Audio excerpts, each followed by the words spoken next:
Hello and welcome to episode 99 of Out of State DMing. I'm your host, lluksblackheart. Both my co-hosts can join me today, LadyCelt and the Bacon. So, for those who are watching, thank you for watching and joining us. Whenever you introduce bacon, I have the weirdest desire to start singing the bacon pancake song from Making bacon pancakes, making bacon pancakes. Why do you think we call him Bacon? He did that on purpose. I'm salty and delicious when I'm... Never mind. I know I managed to put the mature audience things for the stream on, but let's not push it.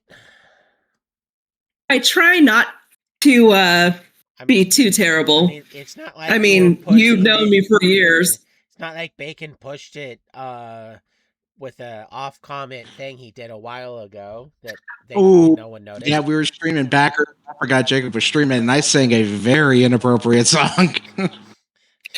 Oh no! Oh, it was it's like a pause of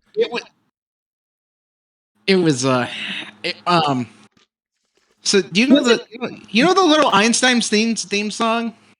Yes. Have you ever heard the parody of it? No. Have you heard of I cannot remember their name, but it's a very clever name. There's a Wiggles parody group, and they sang a song about the clap. Oh yeah, nope. Mine was way worse. Mine okay, because it's actually innocent on its face. Like I could be okay with kids. Nothing innocent about what he was saying. Hold on. Hold on.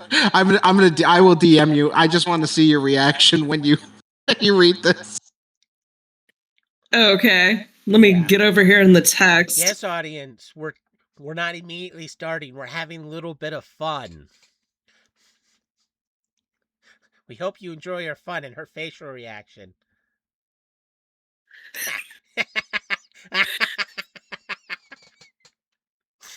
Your face says it. Do you see? No, I haven't been able to get in my messages yet because my freaking mouse is not acting right. I sang that on stream because I forgot he was streaming.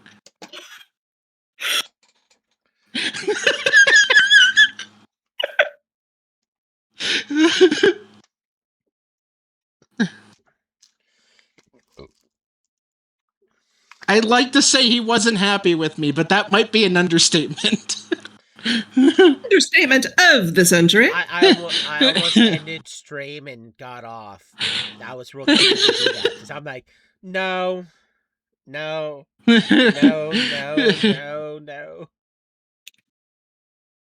And this was the end of Lux's streaming career before it ever really got started. And I'm billing you for that one. I'll pay you the 5 cents. I did it. It's my fault. Without even the podcast being, without doing anything on the podcast to kill it. Thank you. Yeah,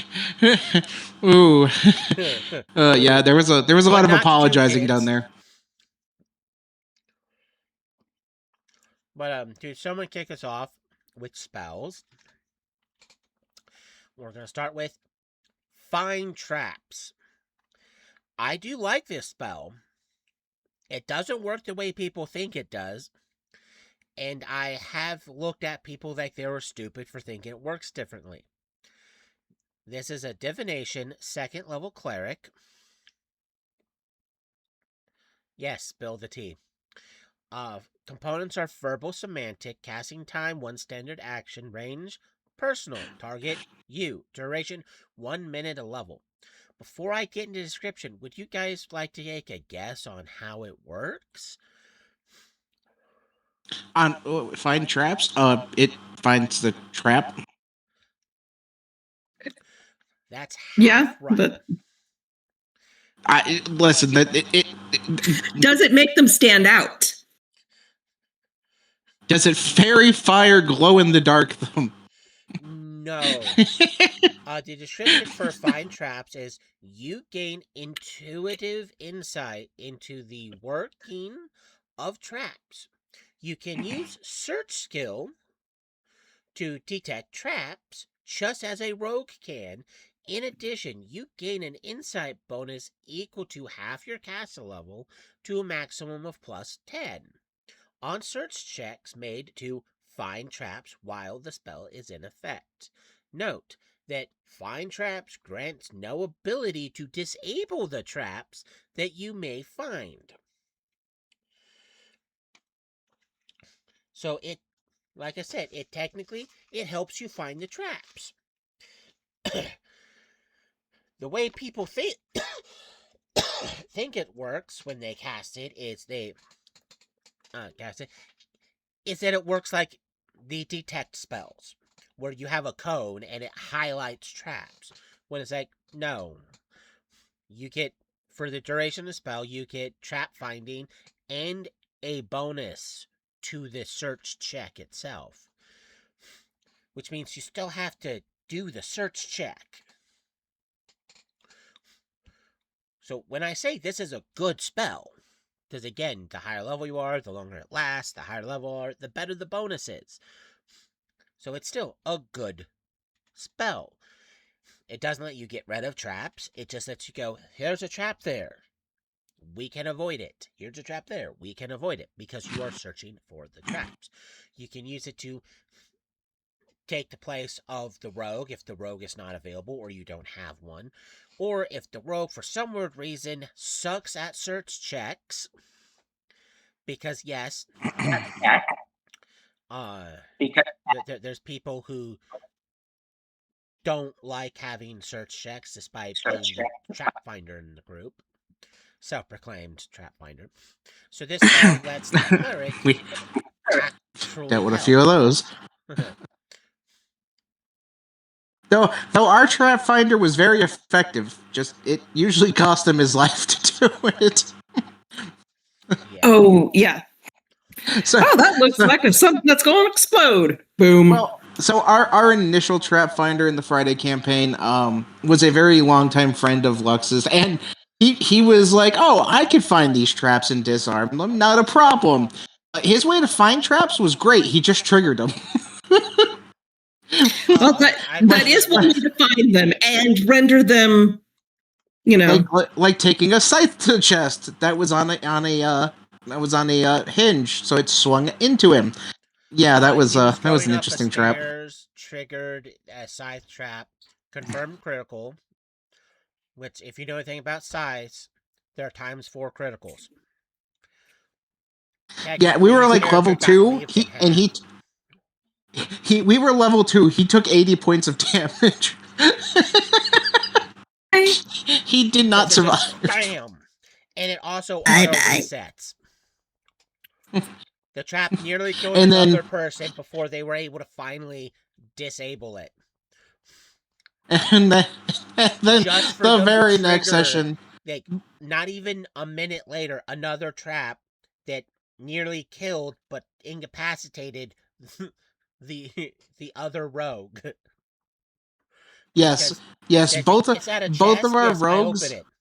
It both of our rogues and our battle mage got incapacitated, which the battle mage was the quote unquote self proclaimed trap finder. They both got all three of them got incapacitated in a matter of 5 minutes to 2 traps.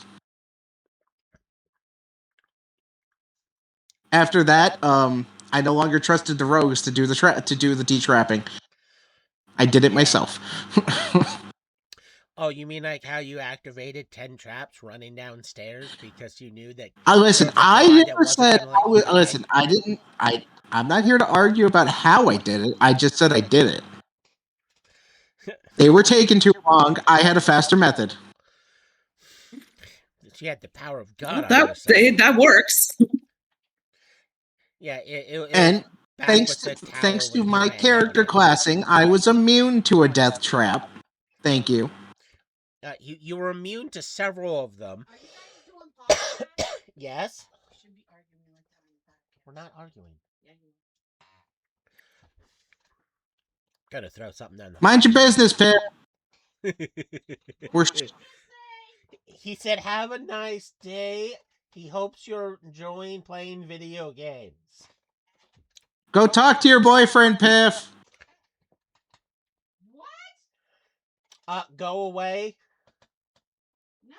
Yes. No. I'm gonna throw something. Why are you throwing something? Because she's being a pain Reasons. in the ass. No. But needless to say, thank you, Nova, for the dancing dinosaur. Say, Find Traps is a really good spell because it lets you back up your trap finders. But like I said, people automatically assume they're going to auto find traps because they don't read the spell.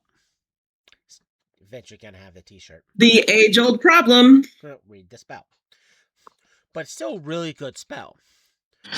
Thank you for the always, Nova.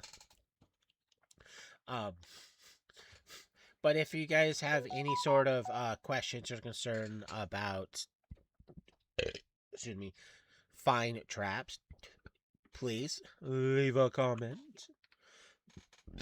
The next spell is somewhat one of Bacon's favorite spells he doesn't get a chance to ever actually use. It's because this next spell is also the bane of Nova's existence, because if I ever forget, she's in for a very big surprise. Finger of Death.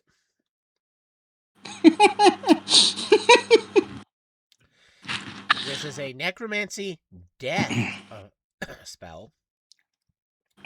It's a 8th level druid, 7th level sorcerer wizard spell. Components are verbal semantic. Casting time 1 standard action. Range close. Target 1 living creature. Duration instantaneous. Saving throw fortitude for partial. Spell resistance yes. Okay, so would you like to take a guess to how stupid this spell is? okay, what's the name of it again? So I can make a proper guess. Of Death. Remember, Fear of Death. Finger of Death. Yeah, Finger of Death. It is a range spell, so you don't have to walk up and poke someone, but you point your finger at them.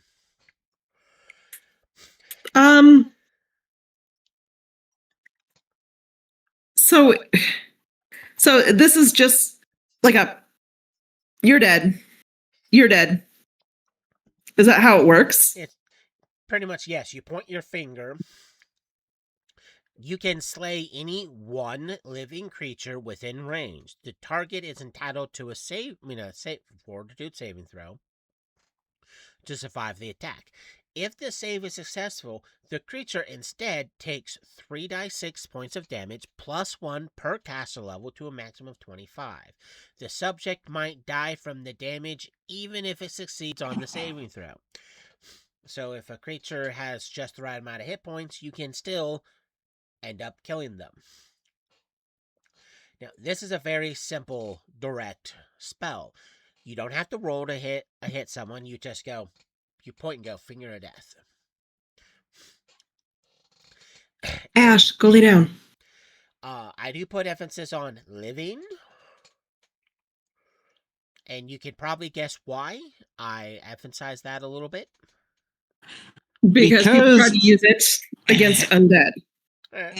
Yes. People, and they also try to use it against inanimate objects. Yeah. Like, you can't look at a golem and go Finger of Death. It just doesn't work. It's like, yeah.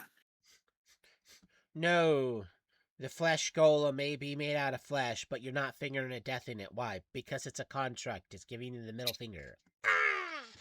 And then it pimp slap you for being stupid.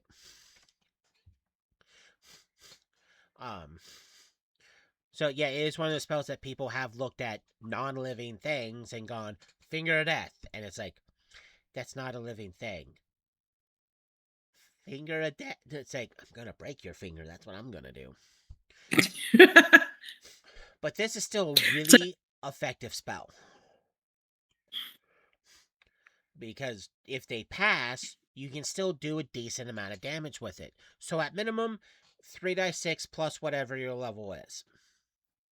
Even though that bonus cap's at 25, it's still somewhere between a lot and a lot, because you're either going to be like a 16th level druid or like a 16th level. No, because it's a 7th level spell for them. Yeah, so you're probably going to be around a 16th level or so, around there when you cast the spell. So 3d6 plus 16, that's a lot of damage in D&D. If you have a Rod of Empower or a Rod of Maximize, even though some people go, it's a finger of death, why are you doing that? It's like, because if they pass, I want this damage to be maximum. So instead of rolling 3d6, it's just 18 plus my level. So in its way, you increase odds of making them wish they didn't fight you. Always, if you're a spellcaster, always, if you have the option for maximize, take the maximize. It is a wonderful meta magic feat. You can ask Klux. He really hates my character using magic missile on Fridays. It was not that I hate it. It's the fact that you shouldn't have to use it as much as you have been. But Nova, this is not about you. You're not the one that causes this. Because I know you're lurking in the chat right now. But there's been multiple times where other party members have literally gone, we can take it, but we're having problems, and we might lose. Bacon going. My familiars Some of you may not. Can cast up to second level spells that I have prepped. So they're gonna magic missile it for you because 2 of them are on you. So enjoy my safety nets. Yeah, my average casting of magic missile launches 824 magic missiles at a maximum of maximized twinned. I do 30 damage per missile, and I launch 824 of them per casting. All of my familiars, which are vermin, which there's 48 of them, can all cast it at half my level, so they can all cast 410. 410 of them roughly per creature per casting. So that's gonna ruin someone's day. He did everything needed and correct to be a sea whiz. I became a problem because we needed a character to cover when people make boo-boos. And a lot of the people have on several occasions made clerical errors in their decision making and have solidified that the party safety net has been replaced, rebuilt, and fortified so many times that it's like, I think I need to die now because they're just not learning. And that has been a very, very prompt discussion in the last 2 days. But yes, but point is, if you get a chance to take meta magic feat for maximizing, it is a really good thing to take if you're a spellcaster. And if you're concerned about the +3 level increase in what slot the spell takes, which means you technically normally can't use it with Finger of Death unless you have the rod, because rods don't increase the level. If you manage to make it to epic level, as a spellcaster, I do recommend improved meta magic because it lowers the cost of a meta magic feat by 1 to a minimum of 1.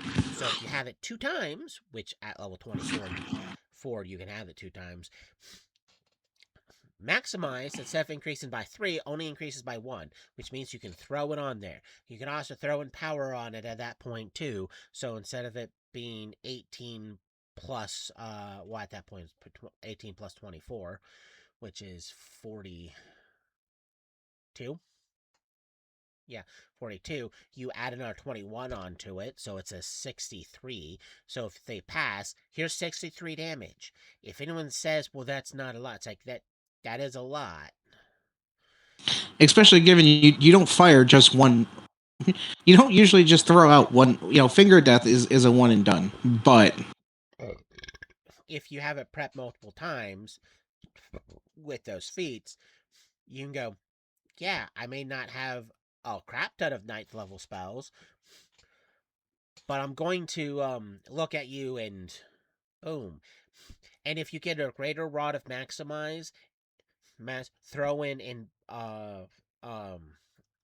you get maximize, and you throw in 2 other meta magic feats, which is twin and repeating. Twin, whenever you cast a spell, you're considered casting it twice instead of just one, and it only costs 1. So here's 2 Finger of Deaths. That's 2 saving throws that target has to make, and here's a bunch of damage it has to take if it passes. Or 2 targets. Repeating, on your next turn, you get an auto free casting of the spell that had repeat put on it, and it gets all the meta magic feats and stuff that were applied to that spell still apply now. So you get, for the cost of 1 9th level slot, you're casting 4 Finger of Deaths.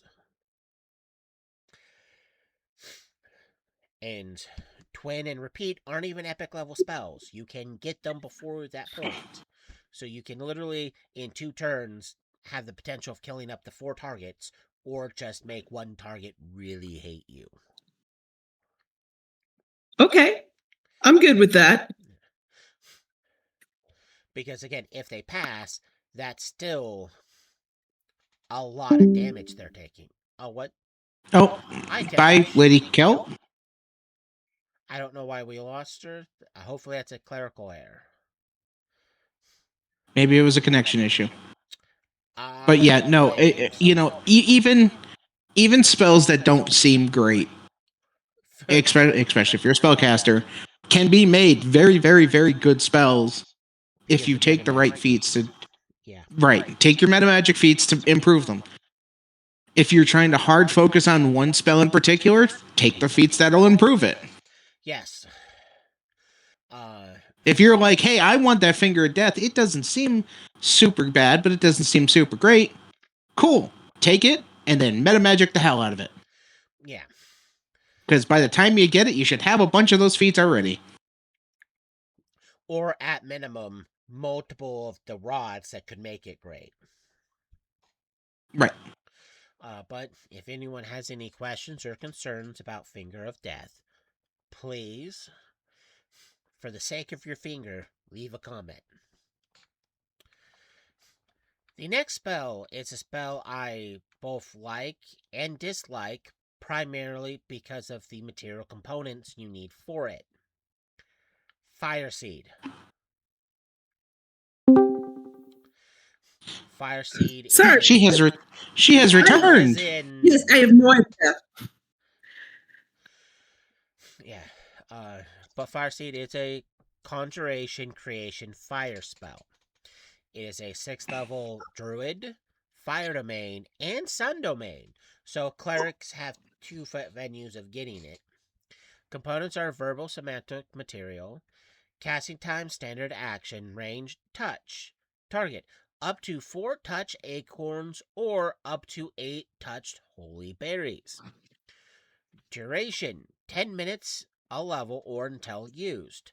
Saving throw none or reflex saving throw for half. See text. Spell resistance no. Before I get into description, can either of you take a guess to why I have a slight disliking of this spell?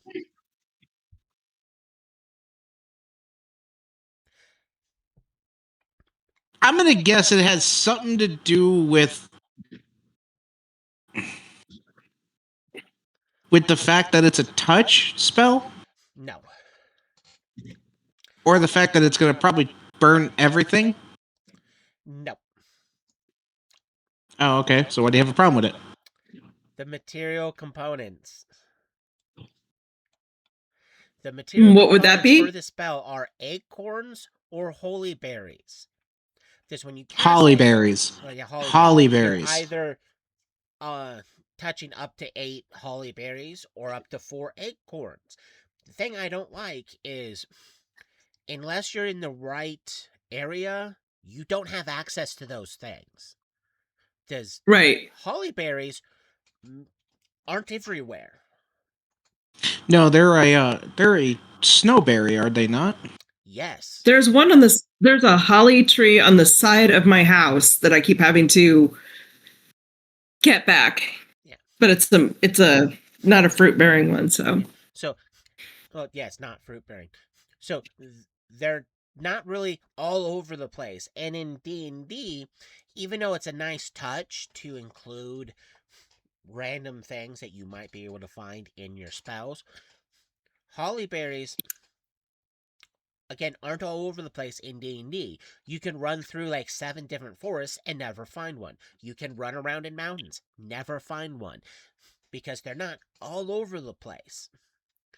So if you're playing a campaign and in the region there is no holly berries, there is no holly bushes or holly trees or anything associated with that berry, you can't use the spell for holly berries. You have to do everything you can to export it, which means a big price tag gets put on it. And you can't exude materials it, because in order for the spell to work, you need the physical berries. Otherwise, the spell auto fails. Because again, you actually need the berries for them to work. It's the same thing. So my question here would be, wouldn't you be able to major or minor creation these berries then? They're food. Because you technically, Come here, baby. huh? Come here. Their berries are considered a consumable, so are acorns, so you cannot use the spell major or minor creation to create them, because you can't create actual living things while it's dried up acorns or a holly berry decoration. You can't use it to actually create the berries or the acorns. Which, I like your out of the box thinking, though. Well, no, because minor creation allows you to create non-living vegetable matter. Holly berries. Acorns would count. Acorns are a type of seed, but they don't count as vegetable matter. I could fudge it for the holly berries. But you also have to remember, this is a druid fire sun spell, which means you have to convince your arcanist to take one of those 2 spells and then cast one of those 2 spells whenever you want to use the spell. Which, from your Right, but experience, I'm just saying, for the sake of argument, you could kind of fudge it a little bit. yeah, for the sake of argument, you could fudge it, but you have to get a secondary caster willing to take a spell specifically so you can do this. Because I'll say it a lot of times, I love both those minor and major creation spells, but the amount of people who take them are either people who have specific goals in mind and refuse to use them for anything other than that, or no one takes it because they don't care. Because not everyone thinks about, this spell can help the entire party, because I can use this to do this, and then use this spell on top of it to do this, to save the party from freezing to death. Because a lot of people are selfish. And in my personal experience, a lot of players aren't going to specifically take a spell for other people to use instead of them. So technically speaking, if an arcanist is willing, you can get what you need for the spell.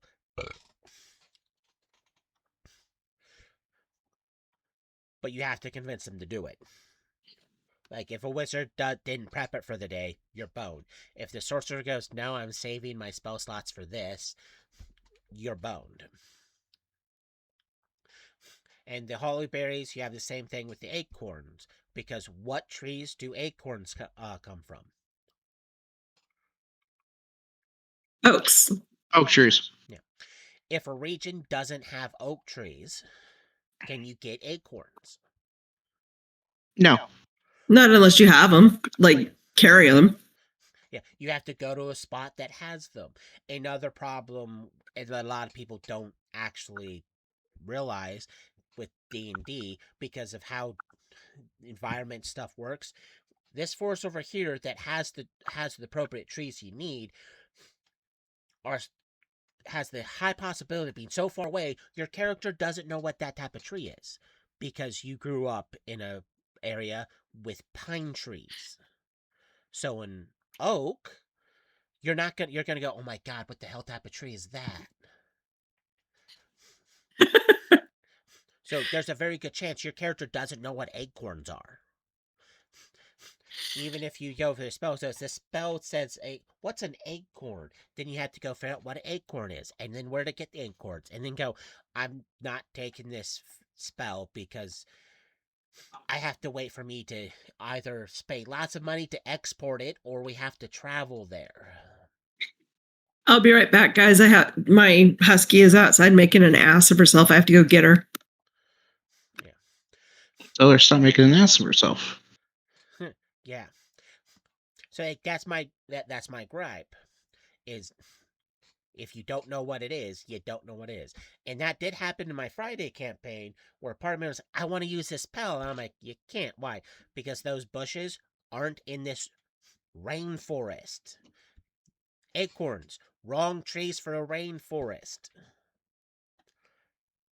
So you can't use the spell because the main thing isn't there. And this was before you started using Fabricate, because Yeah. you didn't have the ability at the time for Fabricate. You were focused on other things.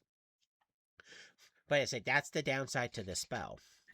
So hopefully your DM doesn't care about geography and goes, okay, you can easily find these things, because not all DMs are going to pay attention to geography. A lot of them are going to use the good enough approach. Because if it's good enough to make things go forward, then it's good enough. I admit I've done that several times, but I've also been somewhat anal retentive in certain things, because I'm not going to world edit simply because one person wants to cast a spell. Because no, I'm not changing geography to fit one person.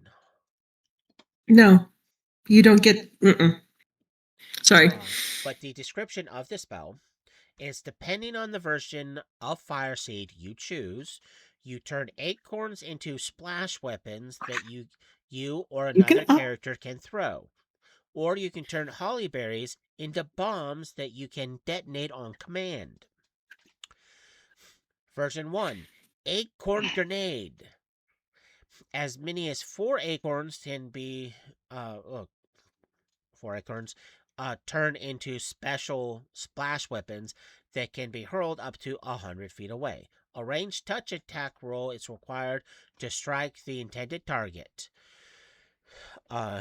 Together, the acorns are capable of dealing 1d6 points of fire damage per caster, caster level, not per caster, but per caster level, to a maximum of 20 die 6, divided up among the acorns you wish. For example, a 20th level druid can create 20 die 6 missile, or 2 die 6 or 1 11 die hit die, and 3 6 die 6 6, or any other or any other combination totaling up to 4 acorns and 20 die 6 points of damage. So you can literally have fun with it. So you can literally have 4 that do 5 die 6, 1 that does 16 die 6, and 3, well, not 16, but 1 that does 17 die 6, and then 3 that do 1 die 6. So like 3 weak ones and then 1 big one. So you can have some fun with it. But when you cast a spell, you're deciding how many acorns and what one has how many dice. So you can't just off the top go, now I throw this one, and this one's magically going to have a different number after I already cast a spell, and this one's going to switch depending. It's when you cast a Like, spell, no, it doesn't then work you like that. decide what. It's like you cast a spell, and when the spell is cast, that's when the dice is divided up between the 4. And if you cast it on 4, you can't do, oh, here's one that does 20. It's like, no, you said 4 of them. That means 4 of them have die 6 on them. If you just wanted 1, then you should have cast it on 1. The spell's affecting all 4, so you have to, at minimum, have 3 have a die 6 on them now, because you are affecting all 3 of them. Hi, Saint, and a dancing fox. It's a dancing fox. Squirrel. Each acorn explodes upon striking any hard surface. In addition to its regular fire damage, it deals 1 point of splash damage per die, and it ignores any it ignites any combustible material within 10 feet. A creature within this area that makes a reflex saving throw takes only half damage, and a creature struck directly is not allowed a saving throw. Pretty much meaning if you have one of these acorn grenades, you throw it at someone. If you hit them directly, they take 20 die 6 of fire damage. That's a Everything lot. within 10 feet has to roll a saving throw versus 20 fire damage. So you can still ignite everything within 10 feet and possibly do somewhere between 10 to 20 damage to everything within that 10 feet. And the only person going, why don't I get a roll? It's like you were directly hit by the grenade. You don't get a saving throw. You get a get good scrub. The Hollyberry Bomb. Yes, it's called a Hollyberry Bomb. You turn as many as 8 hollyberries into special bombs. The hollyberries are usually placed by hand, since they are too light to make effective thrown weapons. They can be tossed only up to 5 feet away from you. If you're within 200 feet and speak a word of command, each berry instantly turns into flame, bursts into flame, causing a die 8 points of damage with a +1 per caster level to every creature within 5 feet of the burst, and igniting any combustible material within that 5 feet. A creature in the area can make a successful reflex saving throw to only take half damage. So even though the damage isn't quite the same as the grenades, because it's a die 8 of fire damage with +1 per caster level. It has no max on that bonus, by the way, so if your effective caster level is, let's just throw it out there, 82, it's a die 8 plus 82. If your caster level if your caster level is 15, it's only a plus 15. If it's 30, it's 30. So there's no cap there. It's 5 feet range. So you're probably thinking, okay, it doesn't hit as big of a range since it's 5 feet instead of 10, and the damage is only a die 8 plus your caster level, so you're not doing as much damage. Well, you have to remember, there's 8 of these. And there is no dividing it up. There's each one does a die 8 plus your caster level. So if you set them up correctly, you can do 8 5-foot circles, 8-foot diameter circles, so it's technically a diameter of 10 feet. You can hit a nice big zone because it's a burst. It's pretty much their little explosions. So they're landmines set off by a command word. Yes, you have to be within 200 feet, but if you're around that distance and hiding, you can use these to do an ambush. So if you're trying to thwart a marching army, you cast this spell, you plant them an area, army starts marching through, you say the command phrase, explosions happening. They're going to be too much with the chaos trying to figure out what just happened instead of looking for a hidden person because they don't know what caused the explosions unless someone's there with a good enough spellcraft check. You could technically use it because they're considered bursts to cause a cliff to collapse. You can destroy wooden bridges with it because again, it's a burst. So you can get inventive with it and use it as a form of eco-terrorism when you're trying to cause havoc as a druid, because a lot of druids don't like forests being messed with. They don't like their stuff being poked. So what are they going to do? They're going to poison ivy this by having their plants burst into flame. Yes, you're probably thinking the person protecting the forest shouldn't use fire to protect it. Well, they're not burning their own forest. They're burning the bad guys that are trying to hurt their forest. Not only that, but sometimes you need to cleanse it with fire. Yeah. So you can literally set a nice trap. And there's nothing that says you can't use Fire Seed more than once within the same time frame. Because again, it lasts 10 minutes per level or until used, whatever happens first. You're probably going to be around level 12 when it happens. So you have a 2-hour window to utilize either those grenades or those bombs. If you cast it more than once, you can go, hey guys, I casted this 5 times. There's 5 of us. Each of us is going to do what we can to get as close to this bad guy as can and just toss your grenade at them. Why? 20 die 6 damage. That's why. Just try to hit them with Yep. it.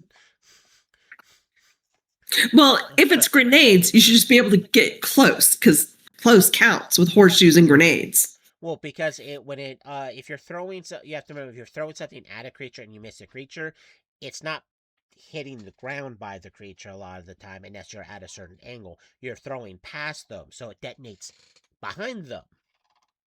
Meaning you just caused 20 damage to something behind the person, not the person. Unless you're throwing it at their feet to cause that 20 damage to trigger. So if you're dropping them from above them, then you're technically, if you miss, it still detonates on their square. If you hit, they're being denied it. Or you cast it, let's say, 5 times, and you now have 40 hollyberry bombs or holly bombs. You can just rig up this entire area. So when a person walks in it, or the bad guy walks in it, you say command phrase, and 40 bombs simultaneously just go off. It's like Control-Alt-Delete in that area. Just depending on how they're clustered, depends on just how much nope that person's going to take. So you can have technical fun with it.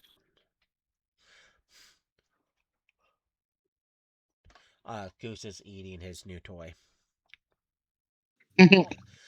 He looks happy. Yeah, he's already ripping the ball off of the rope. He's like a toddler.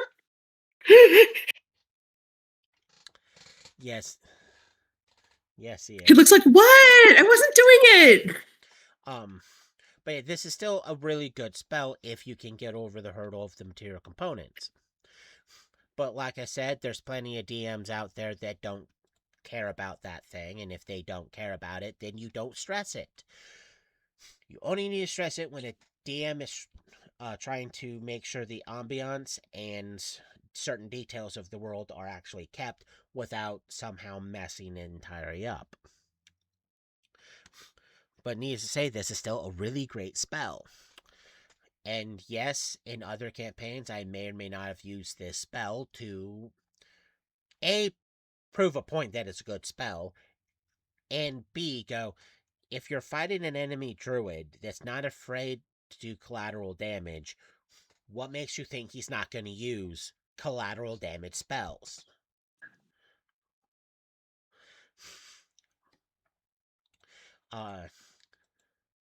That, and for world building, if you're trying to build certain magical items that have modern day inspirations, for instance, if you're trying to have magical grenades and you don't know how to make them, acorn grenade, they literally already gave it to you, and you can have it be as powerful as you want, and you make that into an actual magical item because it's a more long-lasting acorn grenade. So instead of having that time limit on it, it's you simply twist off the top of the acorn and toss it. Or it's an actual device that when broken, it detonates an acorn grenade that's inside it. You can technically have your bombs if you want them, because Hollyberry bombs. They give you the magical spell to create the magical items you want to create for it, and this is one of those spells. All it takes is the DM to think slightly out of the box on how to reuse and reutilize spells. But Hollyberry Acornade is the last spell we're going to cover, because we got a few more minutes left, and there's other things I want to bring up. So if anyone has any questions or concerns or potential applications for things involving Fire Seed, please leave a comment. It'll be much appreciated. The things to bring up next week is episode 100. Woo! Where, as another reminder, Yes, I got a special outfit and everything. I might wear my special hat. I'm retarded. But that's when I'm going to be on my community, when hosting this podcast on the server for the episode 100, where I'm going to get as much as my community server in as possible. And if any of you would like to join, there will be a link in the description for my Discord server, so you can come join the out-of-state DMing family and participate in episode 100, because I'm surprised I made it this far. Well, we'll be covering all sorts of D&D related comments, topics, and answering any particular questions those people may or may not have, while also just having a jam-packed hour of fun. So, thank you for watching. Remember to like and subscribe, and we will definitely see you next week for episode 100. Enjoy the rest of your bye. weekend.